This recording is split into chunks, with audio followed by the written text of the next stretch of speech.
يا صباح الفل عليكم. ازيكم يا حبايبي؟ عاملين ايه؟ طبعا اول ما بنصحى من النوم اول حاجه بنفكر فيها الفطار. عايزين نفطر النهارده ان شاء الله. هنعمل فطاير تنفع للفطار وتنفع للعشاء، جميله جدا وخفيفه جدا وسهله جدا ومغذيه جدا. يعني الناس اللي بتدور على الاكل الصحي الوصفه دي هتعجبهم جدا. الفطاير دي خفيفه جدا وصحيه جدا وما فيهاش اي زيوت ولا اي دهون. هو مجرد ان احنا ندهن الطاسه بس بشويه زيت، دهنه بسيطه كده بس بالفرشه، يعني مش هناخد زيت كتير ولا اي حاجه. وفي عمايلها كمان مش هتاخد معانا زياده عن 10 دقايق. يلا بقى بينا تعالوا نروح نعملها. بس بقى قبل ما نروح نعملها نقول بسم الله الرحمن الرحيم ونصلي على رسولنا الكريم صلى الله عليه وسلم. اول حاجه انا جبت بيضتين وكسرتهم، والبيض اهو الايام دي الحمد لله رب العالمين بدا ينزل شويه شويه كده معانا. بعد كده حطيت على البيض رشه ملح ورشه فلفل ورشه كمون، وكمان حطيت معلقه كبيره من النشا، وحطيت رشه بسيطه من البيكنج باودر. والبيكنج باودر هنا والنشا عشان يخلي الفطيره بتاعتي ما تبقاش مكتومه من جوه، تبقى الفطيره هشه كده من جوه ولذيذه. بعد كده حطيت معايا 4 معالق من الدقيق، 4 معالق من الدقيق على الخليط اللي معايا، وخدتهم قلبتهم تقليبه كويسه في قلب بعض. بعد كده بقى محضره شويه خضار معايا، والخضار هنا على حسب ذوقك، بمعنى ان الخضار اللي تحبيه هاتيه وقطعيه وحطيه في الخليط اللي معانا. انا جبت هنا بطاطسايه ورحت بشرها بالمبشره عشان تبقى رفيعه معانا، وجبت واحده من الكوسه برده وبشرتها بالمبشره، وبصلايه صغيره. وممكن تحطي خليط من الخضره، يعني بقدونس وشبت وكزبره. انا ما كانش عندي الا عودين شبت فرحت مقطعاهم وخدتهم. وخدت طماطمايه شلت قلبها وخدت الفليهات بتاعتها بس. وكمان حطيت قرنين من الفلفل، طبعا زي ما انت حابه بقى، عايزه فلفل حامي فلفل بارد عايزه فلفل الوان، زي ما انت عايزه الفلفل حطي براحتك. بعد كده جبت نص معلقه كبيره من الكركم.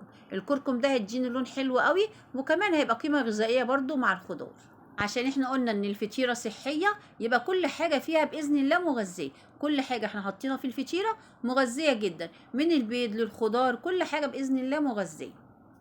وكمان عشان مش هناخد زيت كتير فهتبقى كمان صحيه، يبقى صحيه ومغذيه. بعد كده بقى جبنا الطاسه ورحنا مسخنينها واديناها مسحه واحده بس كده من الزيت بالفرشه، ورحت منزله معلقه كبيره من الخليط اللي معايا. طبعا الطاسه معايا سخنه، ورحت مهديه عليها النار عشان قلب الفطيره بتاعتي يستوي من جوه، لان النار لو عاليه عليها هتتشعوط من بره ويبقى قلبها لسه عجين، فاحنا بنهدي عليها النار عشان قلبها يستوي معانا. بعد كده بقى ما تجيش جنب الفطيره بتاعتك إلا لما بتلاقي حروفها بدات تلون. اول ما تلاقي حروفها بدات تلون كده بتروحي قلبها على الوش التاني على طول. هي ما بتاخدش على كل وش اكتر من نص دقيقه بالظبط، لانه طبعا بيض، وزي ما احنا عارفين ان البيض بيستوي على طول ما بياخدش وقت في السوا. بعد كده بدي الطاسه مسحه بالفرشه، مني ان انا بدهن الطاسه وفي نفس الوقت بنضفها لو فيها اي فتافيت عشان ما تلزقش في الفطيره اللي بعد كده. بعد كده بقى هنزل بباقي الخليط، وبرضه هخلي كل فطيره هي نص دقيقه بالظبط كده واروح قلبها. اول ما الاقي حروفها احمرت معايا هروح قلبها على طول. لو حروفها لسه ما احمرتش ما تقلبيهاش، عشان كده هتبقى لسه ما استوتش وهتتبهدل معاكي. اول الحرف ما يستوي كده اروح قلبها الناحيه التانية على طول. بعد بقى ما بنقلبها بنسيبها نص دقيقه كده ونروح شايلينها، بتكون استوت على طول ما بتاخدش وقت خالص زي ما انتوا شايفين كده. وكده بقى معانا الفطاير بتاعتنا مقليه بس من غير زيت، قلينها من غير زيت خالص. زي ما انت شايفه كده الفطاير طالعه مقليه ومن غير زيت، طالعه طريه وجميله. لكن انت لو حابه بقى الفطاير دي تطلع مقرمشه ممكن تقليها في زيت على طول. لو قليتيها في زيت البطاطس هتقرمش والخضار اللي في قلب الخلطه هيقرمش معاكي، هتبقى طالعه مقرمشه. لو حابه تقرمشيها قرمشيها، لو مش حابه وحابه ان هي تبقى خفيفه اعمليها بالطريقه دي كده.